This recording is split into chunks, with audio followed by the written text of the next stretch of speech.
పట్టణాలు నగరాల్లో కుక్కలు పిల్లులను పెంచుకోవడం పరిపాటి. కానీ ఆవును పెంపుడు జంతువుగా పెంచుకోవడం ఎప్పుడైనా చూశారా? ఉత్తరప్రదేశ్ షహరాన్పూర్కి వెళ్తే ఇలాంటి దృశ్యమే కనిపిస్తుంది. ఒక ఆయన పొంగనూరు జాతికి చెందిన గోవును పెంపుడు జంతువుగా పెంచుకుంటున్నారు.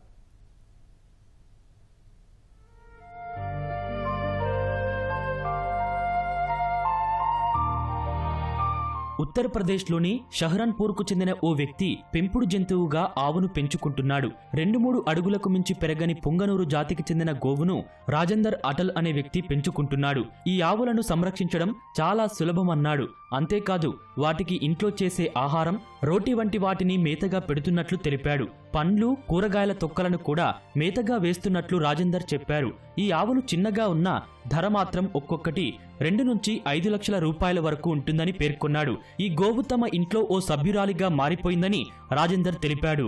पुंगनुरु के नाम से पूरे विश्व में प्रसिद्ध है और दक्षिण भारत में इसकी पूजा होती है और तिरुपति जी के मंदिर में और इसी प्रकार के अन्य मंदिरों में जब दुग्ध अभिषेक किया जाता है तो इसी गाय के दूध से अभिषेक होता है।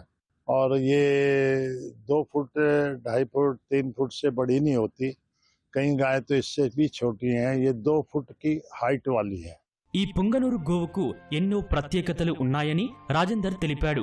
భారతీయ సంస్కృతిలో ఆవును పెంచుకోవడం అనేది సంప్రదాయమని, కానీ ఆధునిక జీవన శైలిలో వాటిని పెంచుకోలేకపోతున్నారని తెలిపాడు. నగరాలు, పట్టణాల్లో ఆవులను ఇళ్లల్లో పెంచుకోవడం, మేత వేయడం, వాటి పేడ ఎత్తడం వంటి పనులు చేయడం కష్టమవుతుందని పేర్కొన్నాడు. పొంగనూరు ఆవులతో అలాంటి సమస్యలు ఉండవని రాజేందర్ అంటున్నాడు.